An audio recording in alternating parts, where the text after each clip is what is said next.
오늘 우리에게 주시는 하나님의 말씀은 누가복음 15장 11절에서 24절까지 말씀입니다. 한 절씩 교독하겠습니다. 또 이르시되 어떤 사람에게 두 아들이 있는데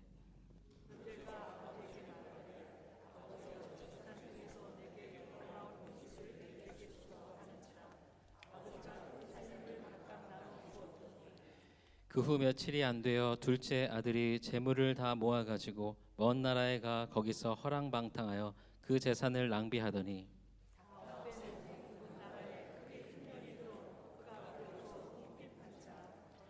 가서 그 나라 백성 중 한 사람에게 붙여 사니 그가 그를 들로 보내어 돼지를 치게 하였는데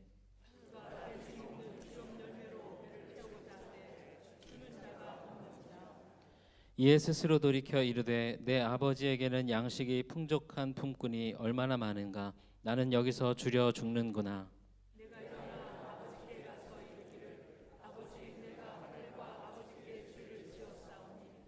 지금부터는 아버지의 아들이라 일컬음을 감당하지 못하겠나이다. 나를 품꾼의 하나로 보소서 하리라 하고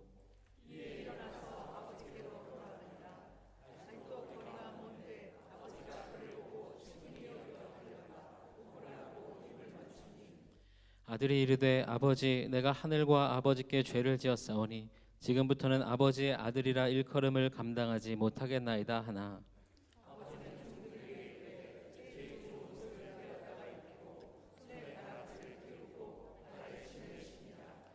그리고 살진 송아지를 끌어다가 잡으라 우리가 먹고 즐기자. 이 내 아들은 죽었다가 다시 살아났으며 내가 잃었다가 다시 얻었노라 하니 그들이 즐거워하더라. 아멘. 이 시간에 힘없는 전능자라는 그런 제목으로 누가복음 15장 11절에서 24절의 말씀을 나눕니다. 이 말씀은요 우리가 너무나 잘 아는 말씀입니다. 뭐라고 하죠? 이 말씀을 탕자의 비유 이렇게 이야기하잖아요. 그렇죠? 찰스 디킨스는요 이 탕자의 비유에 대해서 뭐라고 이야기를 하냐면 역사상 기록된 작품 가운데 가장 위대한 단편이라 칭송받을 만하다라고 이렇게 표현을 했어요. 아마 믿지 않는 사람들, 성경의 이야기, 성경을 읽지 않은 사람들도 이 탕자의 이야기는요 제일 많이 알고 있지 않을까 하는 그런 생각을 하게 됩니다. 그만큼 이 탕자의 비유는 누가복음에 나오는 복음서에 나오는 성경의 비유 가운데 가장 최고의 걸작품으로 꼽히는 그런 말씀입니다. 이 말씀은요 참 나눌 게 많아요. 그래서 오늘부터 시작해서 우리가 할 수 있는 만큼 조금 이제 너무 잘 아는 말씀이잖아요. 그렇죠? 이제는 잘 아는 말씀을 복기하는 시간이 아니라 그 잘 아는 말씀 속에 있는 그 하나님의 영적인 진리가 무엇인지를 조금 깊이 있게 여러분들과 나누고 또 묵상하는 그런 시간을 가지려고 합니다. 오늘 말씀은요 이 사랑의 관계가 깨어진 한 가정의 이야기가 나옵니다. 먼저는 이 말씀을 통해서 오늘 우리의 가정은 어떤가 하는 것을 돌아보게 되죠. 그리고 또 오늘 말씀에 보면 이제 아버지와 두 아들의 이야기가 나옵니다. 근데 예수님께서 지금 이 비유의 말씀을 하시는 이유와 목적이 무엇인가를 먼저 우리가 딱 이렇게 알고 상정해 놓고 이제 이 비유의 말씀을 깊이 들여다보면 좀 더 오늘 이 말씀이 주는 메시지가 우리에게 선명하게 들어올 거라고 생각이 돼요. 예수님께서 왜 이 탕자의 비유를 말씀하고 계시는가? 그것은요 이렇게 말씀드릴 수 있어요. 하나님은 어떤 분이신가? 지금 이 비유의 말씀을 듣는 이들에게 하나님은 어떤 분이신가? 다시 말해서 하나님의 속성은 무엇인가를요 다시 한번 분명히 알려주기 위함이고, 그런 하나님을 대하는 우리 인간들의 모습과 태도는 어때야 되는가 하는 것을 오늘 이 비유의 말씀을 통해서 우리에게 들려주시고자 이 말씀을 하고 계시다는 거예요. 자 여러분, 예수님께서 이 비유의 말씀을 하시는 목적이 뭐라고요? 하나님은 어떤 분이신가 하는 것을 우리에게 알려주시고자 함입니다. 그리고 그런 하나님을 대하는 우리 인간의 태도와 우리의 모습은 어떠해야 되는가 하는 것을 오늘 우리에게 들려주고 있습니다. 먼저 오늘 말씀에 보면 두 아들이 등장하죠. 그러면 이 둘째 아들은 이렇게 말씀드릴 수가 있어요. 하나님과의 관계를 거부하고 불순종하고 반역해서 자기 갈 길로 가는 사람의 전형을 보여주는 것이 둘째 아들이라고 이야기할 수 있습니다. 그럼 첫째 아들은요? 첫째 아들은 하나님을 종교적으로 습관적으로 열심히 믿고 섬기는 것 같지만 늘 그 마음속에 쓴뿌리를 가지고 있는, 쓴뿌리가 있는 거예요. 아무리 오래 예수를 믿어도, 믿음 생활을 해도 그 쓴뿌리를 가지고 있는 그런 사람의 전형을 보여준다, 이렇게 말씀드릴 수 있어요. 첫째 아들은 겉으로는 존경받고 거룩해 보이지만 드러나지 않는 죄인의 전형이고, 둘째 아들은 아예 드러내놓고 모든 사람들의 지탄을 받는 죄인의 전형이라고 이야기할 수 있습니다. 스타일은 다르죠. 그러나 결국은 이 두 아들 모두 결국은 아버지의 용서와 사랑이 필요한, 우리식으로 말하면 죄인의 모습을 보여준다는 거예요. 오늘 본문의 말씀에 나오는 이 스타일이 다른 이 두 아들의 이 죄인의 모습을 통해서 저는 오늘을 사는 우리도 나 자신을 발견하고 우리도 찔림과 도전을 받아야 된다고 믿습니다. 왜냐하면요, 결국 이 땅에 사는 인간은요 두 종류로 나누는 거예요. 두 종류의 죄인 중에 우리도 어느 한 곳에 속할 수밖에 없다라는 그런 사실입니다. 오늘은 이 두 아들 중에 이제 둘째 아들과 이 아버지의 관계 속에서 오늘 하나님은 어떤 분이시고 하나님을 대하는 인간의 태도는 어떠해야 되는가 하는 것을 말씀을 통해서 은혜를 나누고자 합니다. 오늘 12절의 말씀에 보면 이런 말씀이 나와요. 그 둘째가 아버지에게 말하되 아버지여 재산 중에서 내게 돌아올 분깃을 내게 주소서 하는지라, 이렇게 나옵니다. 둘째 아들이 아버지에게 요구를 했어요. 뭘 요구했습니까? 아버지 재산 중에서 나에게 물려줄 재산을 미리 나에게 주세요, 이렇게 요구한 거예요. 오늘날 우리의 시각으로 보면 여기 계신 우리 어르신들, 이 아들의 이 요구, 이 태도 이해할 만합니까? 아니면은 절대로 받아들일 수 없습니까? 물려줄 재산이 있으시면 이해가 되고 물려줄 재산이 없으면 잘 이해가 안 됩니다. 네, 그렇죠. 오늘날의 시각으로 보면 이 부모님 살아생전에 유산을 물려달라 하는 그런 자녀들이 있습니다. 그리고 부모님들도 뭐 할 수만 있다면 그와 같은 유산을요 자녀들에게 그래요 미리 물려주는 그런 부모님들도 계시죠.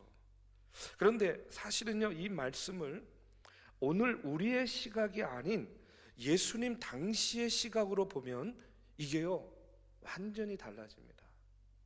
오늘 우리의 시각으로 보는 것이 아니라 예수님 당시 그 1세기 초대교회 유대인들의 시각으로 보면 지금 이 아들의 요구가 얼마나 심각한 요구인지를 알게 돼요.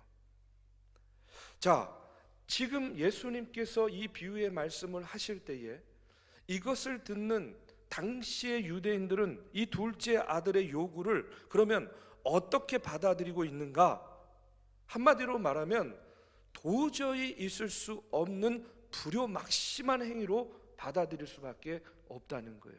이유가 있습니다. 오랜 기간 동안 중동에서 살고 베이루트에 있는 근동신학교에서 성경을 가르친 케네스 베일리라는 교수가 쓴 시인과 소장농이라는 책이 있습니다. 그 책에 보면 이 둘째 아들의 요구가 당시의 사람들에게 어떻게 받아들여지는가 하는 것을요 인터뷰 형식으로 기록을 했어요. 당신 마을에서 살아있는 아버지에게 유산을 요구하는 경우를 본 적이 있는가? 묻습니다. 결코 본 적이 없다. 누군가 그런 요구를 할 수 있다고 보는가? 불가능하다. 누군가 그런 요구를 한다면 무슨 일이 일어날까? 물론 그 아버지는 아들을 죽도록 때릴 것이다. 왜? 그런 요구는 아버지가 죽기를 바라는 것과 같기 때문이다. 이렇게 나와요. 그러니까 지금 이 아들이 유산을 물려달라는 것은 뭐냐면, 이것은요, 아버지가 죽기를 바란다라는 그런 말과 같이 들린다는 이야기예요. 둘째 아들은 지금 자식으로서는 도저히 해서는 안 되는 그런 요구를 지금 아버지에게 하고 있는 거예요.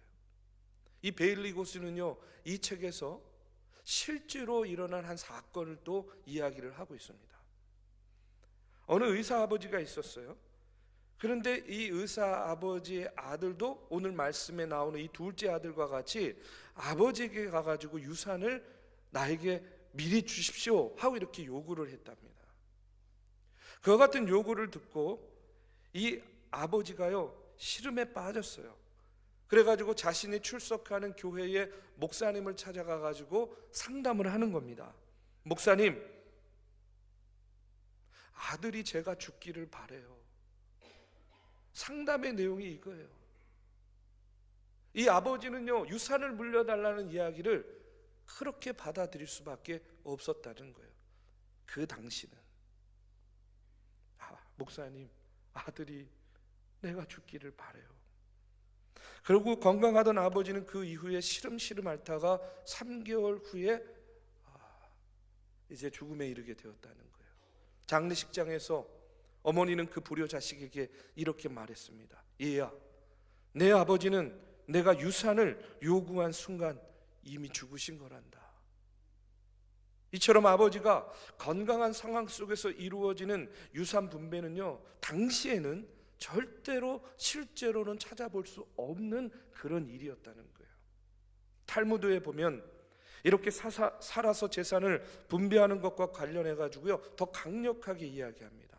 뭐라고 이야기하냐면요, 아무리 울부짖어도 응답받지 못하는 기도가 3가지가 있다. 첫 번째는 증인 없이 자신의 돈을 빌려주는 사람이다. 두 번째는 자신의 재산을 이방인에게 넘기는 사람이다. 세 번째는 살아서 재산을 자식들에게 물려주는 사람이다. 제가 사실 오늘 이 말씀 준비하면서 고민이 많았습니다. 혹시 우리 성도님 중에 좀 아버지나 어머니한테 미리 좀 이렇게 물려주세요 하고 이런 마음을 갖고 있는 분들도 계실지 모르는데, 혹 이 말씀이 어떤 반향을 불러일으킬지 몰라서 조금 염려가 있었지만, 여러분, 오늘 이것은요, 성경에 나오는 그 당시의 시점으로 이 말씀을 보는 거예요. 자, 이상의 이야기를 통해서 우리는 이 둘째 아들의 행동이요, 얼마나 심각한 행동인가를 우리가 알 수 있는 것이죠. 지금 그는 버젓이 살아있는 아버지에게 유산을 요구하고 있어요. 12절 다시 봅니다. 그 둘째가 아버지에게 말하되, 아버지여, 재산 중에서 내게 돌아올 분깃을 내게 주소서. 이것은요, 다른 말로 표현하면 이런 거예요. 아버지는 저에게 있어서 죽은 것이나 다름없습니다. 그러니 나에게 할당된 유산을 미리 나에게 주십시오. 여러분, 말만 들어도 얼마나 기분 나빠요. 그렇죠? 물려줄 재산이 있어도 기분이 나쁘고 재산이 없어도 언짢은 하는 말입니다. 그래서 둘째를 탕자로 부르는 이유는 그가 재산을 물려받고 어디 가가지고요, 허랑방탕하게 지내다가 그것을 모두 탕진하고 돌아왔기 때문에 탕자로 부르는 것이 아니라, 이렇게 그 당시로서는요, 절대로 할 수도 없고 해서도 안 되는 이와 같은 요구, 자식으로서 부모에게 도저히 해서는 안 되는 요구를 했기 때문에 그를 탕자라고 부르고 있는 거예요. 그런데 이 아들이요, 더 잘못한 것이 있어요. 그것은 뭐냐면 이어지는 말씀에 보면 13절입니다. 그 후에 며칠이 안 되어 둘째 아들이 재물을 다 모아가지고 먼 나라에 가 거기서 허랑방탕하여 그 재산을 낭비하였다. 이렇게 나와요. 자, 그가 재산을 허랑방탕하게 낭비한 것보다 더 큰 잘못이 뭐냐면, 그가 재산을 처분해가지고 먼 나라로 갔다는 거예요. 그가 먼 나라로 갔다라는 것이 왜 더 큰 잘못이냐? 그 이유는 그 당시에 한 개인의 정체성을 나타내는 요소가 두 가지가 있었습니다. 그것은 뭐냐면 첫 번째는 그 사람이 누구의 아들인가, 그리고 두 번째는 그 사람이 어디서 출생했는가. 이 두 가지가 그 사람의 정체성을 알려주는 거예요. 이스라엘 사람들에게 개인은 자신이 속한 가정과 출생지가 그 사람의 전부였다는 거예요. 여러분, 그래서 성경에 보면 사울을 이야기할 때에도 성경에서 뭐라고 이야기하냐면 기브아 출신 기스의 아들 사울 이렇게 표현해요. 다윗을 표현할 때에도요, 베들레헴 출신 이새의 아들 다윗이다 이렇게 표현을 하잖아요. 그만큼 그 사람이 누구의 아들이고 그 사람이 어디서 났는가가 그 사람의 정체성을 알려주는 전부였던 그런 시대였다는 겁니다. 그런데 둘째 아들이 지금 재산을 처분하고 어디로 갔다고요? 먼 나라로, 다른 나라로 갔다는 거예요. 여러분, 먼 나라로 떠남으로 인해서 이 아들은요, 지금 자신의 집, 아버지, 부모, 그리고 그 혈연과 지연, 이 모든 것들을 송두리째 끊고 단절하는 그런 의미를 갖고 있는 겁니다. 왜 둘째 아들은 그럼 이와 같이 무모한 선택을 했는가? 오늘 말씀을 묵상하면서 저는 그런 생각이 들었어요. 이 둘째 아들이요, 잘못된 인생관을 가지고 있었기 때문이다. 그러면 그의 인생관이 무엇이었기에? 한마디로 말하면 이런 거예요. 내 인생은 나의 것이라는 거예요. 여러분에게 묻겠습니다. 내 인생은 누구의 것입니까? 나의 것이에요? 내 인생은요, 하나님의 것 아닙니까? 아멘? 내 인생은, 우리의 인생은요, 하나님의 것이에요. 오늘 우리가 갖고 있는 건강한 정체성입니다. 그런데 여러분, 이 아들은요, 잘못된 인생관을 가진 거예요. 그게 뭡니까? 내 인생은 나의 것이라는 거예요.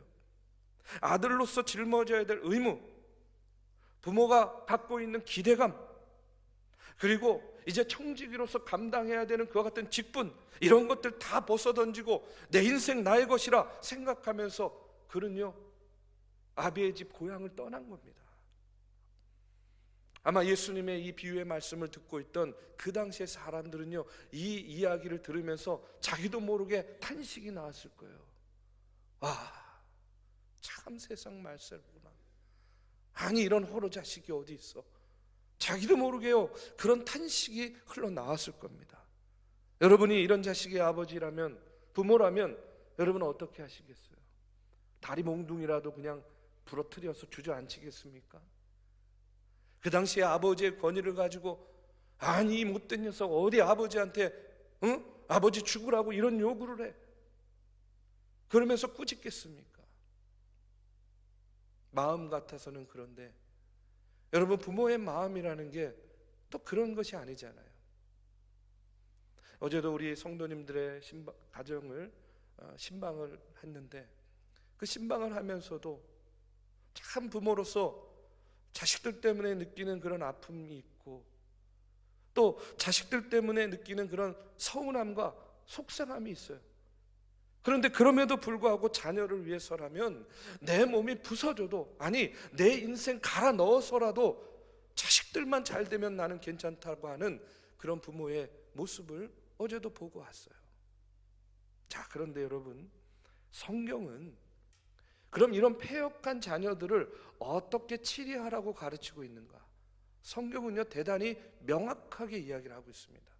신명기 21장 18절에서 21절의 말씀에 보면 이렇게 나오고 있어요. 사람에게 완악하고 패역한 아들이 있어 그의 아버지의 말이나 그 어머니의 말을 순종하지 아니하고, 부모가 징계하여도 순종하지 아니하거든 그의 부모가 그를 끌고 성문에 이르러 그 성읍 장로들에게 나아가서 그 성읍 장로들에게 말하기를, 우리의 이 자식은 완악하고 패역하여 우리 말을 듣지 아니하고 방탕하며 술에 잠긴 자라 하면 그 성읍의 모든 사람이 그를 돌로 쳐 죽일지니 이같이 내가 너희 중에서 악을 제하라. 그리하면 온 이스라엘이 듣고 두려워하리라.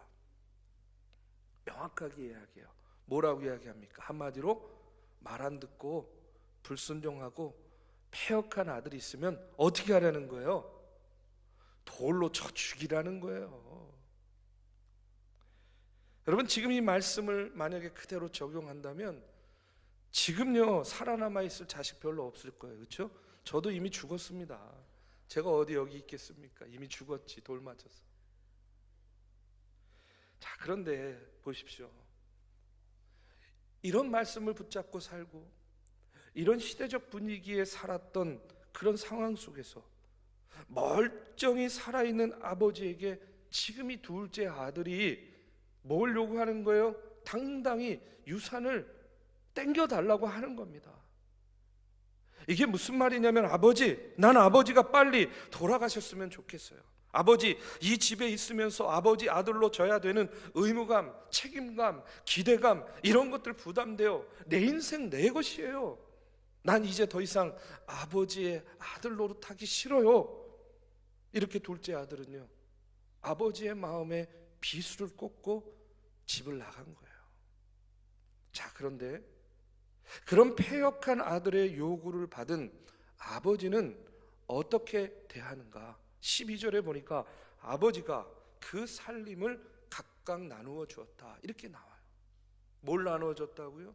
살림을 나눠 줬다는 거예요. 유산을 나눠 준 겁니다. 그런데 여러분, 이 살림을 나눠 줬다라고 번역된 이 헬라어 단어가 어떤 단어냐면 비오스라는 단어예요. 근데 이 비오스라는 단어의 의미가 뭐냐면, 모든 생명, 자신의 인생, 이때까지 그 가문에서 축적해온 모든 것을 가르쳐서 비오스라는 말을 써요. 그러면 내 살림을 나누어 준 거예요. 이게 무엇을 의미합니까? 아버지는 그 패역한 아들의 요구 가운데에 뭐예요? 내 생명을 나누어 줬다라는 그런 의미예요. 아버지가 살림을 나누어 줬다는 말은, 다시 말해서 아버지가 아들에게 생명을 나누어 주었다는 의미입니다. 그에게 자신의 노후를 책임져 줄 유산은 생명과도 같은 것이었어요. 그러나 아버지는 아무런 조건과 단서도 달지 않고 둘째 아들의 요구대로 자신의 생명과도 같은 유산을, 살림을 기꺼이 나누어주고 계십니다. 왜 아버지는 지금 이런 선택을 하고 있는가? 여러분, 앞서 예수님께서 이 비유의 말씀을 들려주시는 목적이 무엇이라고 말씀드렸죠? 이 비유를 통해서 하나님은 누구신가, 하나님은 어떤 분인가 하는 것을 알려주시기 위함이다, 이렇게 말씀드렸어요. 초대교회 교부이자 신학자인 터툴리안은요 이렇게 이야기합니다. 예수님께서 탕자의 아버지를 통해 반항적이고 패역한 인간을 향한 하나님 아버지의 사랑을 보여주고 있다. 아버지를 통해서 뭘 보여준다고요? 패역한 인간을 향한 하나님 아버지의 사랑을 보여주고 있는 거라는 거예요. 당시의 아버지는요 대단한 권위가 있었습니다. 이런 말 안 듣고 이런 패역한 아들 돌로 쳐 죽일 수 있을 정도로 무소불위의 권위를 갖고 있었던 것처럼, 여러분, 하나님은요 그야말로 절대 주권자 아닙니까? 이와 같은 죄인의 인생을요 언제든지 얼마든지 심판하시고 파괴시킬 수 있는 그와 같은 권능을 갖고 계신 분이에요. 그러나 말씀 속에 아버지는 그 모든 능력과 권위를 갖고 있으면서도 그 아들이 원하는 대로 자기의 생명과도 같은 그 유산을 나눠준 것처럼, 우리 하나님은요 모든 능력과 권능을 갖고 있으면서도 그 힘을 자식에게만큼은 털끝만큼도 사용하지 못하는 그런 아버지의 모습을 보여주고 있는 거예요. 저는 그것을 한마디로 이렇게 표현한 겁니다. 힘없는 전능자의 모습이다. 힘없는 전능자, 이것은요 하나님의 역설적인 모습입니다. 힘이 없는 게 아니죠. 힘이 있고 능력이 있고 권능이 있지만 그것을 자식을 위해서 사용하지 않는 그 전능자의 모습, 여러분 이것이 바로 오늘 우리를 대하는 하나님 아버지의 모습이라는 거예요.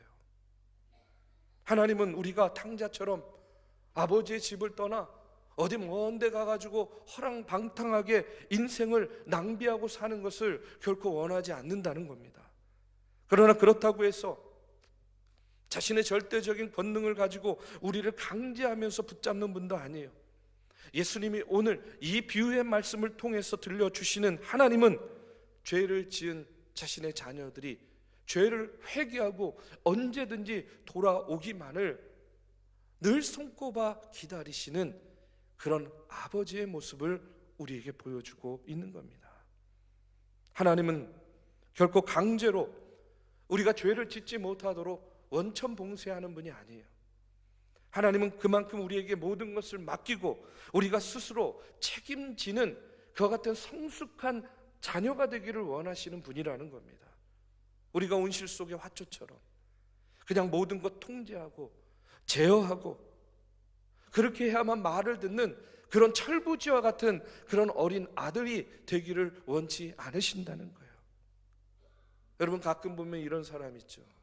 하늘을 향해서 하나님, 정말로 하나님이 살아계시다면 지금 내가 하나님을 욕하고 있는데 나에게 벼락을 내리시면 내가 하나님을 믿겠습니다. 정신 나간 죄인들이 많아요. 그런데 여러분 하나님은 어떤 하나님이냐? 이런 죄인에게 당장 벼락을 내려서 그를 심판하시기보다는 인내로서 관용을 베풀며 그와 같은 철없는 철부지 죄인도 하나님께 돌아오기를 바라고 기다리시는 그와 같은 관용의 하나님이라는 그런 사실이에요. 하나님은요 우리에게 자유의지를 주셨습니다.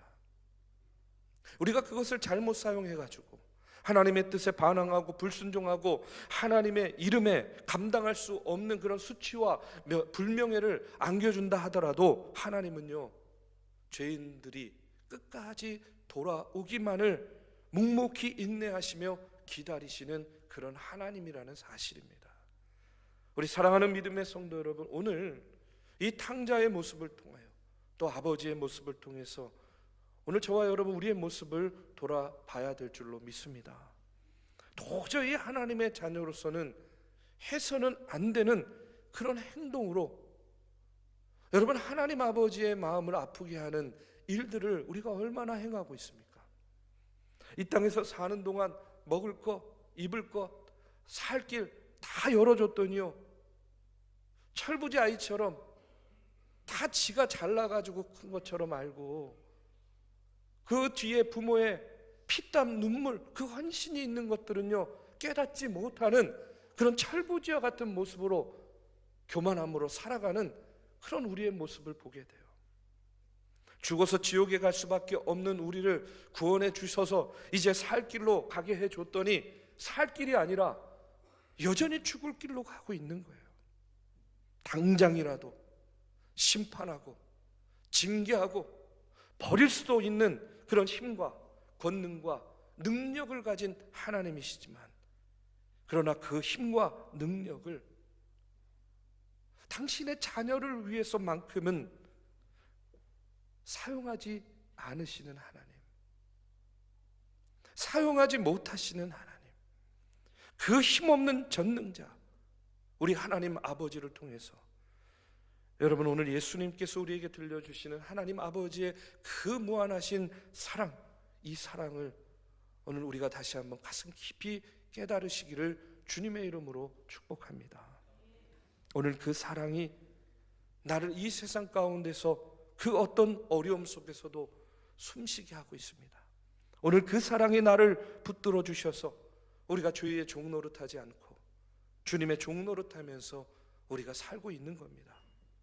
오늘 이 시간 가장 힘이 있지만 그 힘과 권능과 능력을 당신의 자녀에게만큼은 사용하지 않으시는 그 힘없는 아비의 모습으로 우리를 인도해 주시는 그 하나님의 사랑을 가슴 깊이 느끼며 우리 주님과 동행하는 우리 중앙의 성도님들 되시기를 주님의 이름으로 축복합니다.